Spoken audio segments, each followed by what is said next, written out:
ఈ సబ్జెక్ట్లో నీకు మార్కులు వస్తే చాక్లెట్ కొనిస్తా లేకపోతే ఇంకేదన్నా కొనిస్తా అని ఇంట్లో నాన్నగారు పిల్లలకు చెప్పినట్లు మన ఏపీ సీఎం చంద్రబాబు నాయుడు గారు నవ్యాంధ్రకు నోబెల్ బహుమతి సాధిస్తే 100 కోట్ల నజరానా ఇస్తా అని ప్రకటించేశారు. కళలు నిజమవుతాయా లేదా అన్నది పక్కన పెడితే కళలు కనండి, బీభత్సంగా కనండి అని మన అబ్దుల్ కలాం గారు చెప్పినట్లు ఏపీ సీఎం చంద్రబాబు నాయుడు కూడా భారీ లక్ష్యాలే పెట్టుకున్నారు. ఇప్పటికే అమరావతిలో ఒలింపిక్స్ నిర్వహించాలన్నది తన లక్ష్యమని చెప్పిన చంద్రబాబు ఇప్పుడు ఇంకో టార్గెట్ పెట్టుకున్నారు. ఆ టార్గెట్ రీచ్ కావడానికి మేధావులను ప్రోత్సహించేలా 100 కోట్ల బహుమతి అనౌన్స్ చేశారు. తిరుపతిలో జరుగుతున్న జాతీయ సైన్స్ కాంగ్రెస్ సదస్సులో ఆయన పాల్గొన్నారు.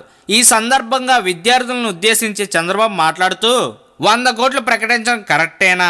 నోబెల్ పురస్కారం సాధిస్తారా? మీరు నోబెల్ పురస్కారం సాధించాలని నేను ఆశపడుతున్నా. ప్రతి ఒక్కరిలో కూడా ఆ ఆలోచన విధానం రావాలని అన్నారు. ఒలింపిక్ గేమ్స్ లో పతకాలు సాధించిన వారికి పెద్ద ఎత్తున బహుమతులు ఇస్తున్నాం. ఏ విద్యార్థి నోబెల్ పురస్కారం సాధిస్తారో ఆ విద్యార్థికి 100 కోట్లు ఇస్తామని చెప్పారు. ఇదంతా బాగుంది. నోబెల్ ప్రైజ్ రావాలంటే ముందు ఇక్కడ అసలైంది ఉండాలి కదా. ఒక్క ల్యాబ్ సరిగ్గా ఉండదు, విద్యార్థులు కాలేజీల్లో ఏదీ సరిగ్గా ఉండదు, చెప్పే క్లారిటీ టీచర్లు లేరు, లెక్చరర్లు లేరు అని మన పెద్దలు ఏంటో ఇది అని అనుకుంటున్నారు. ఇది సంగతి.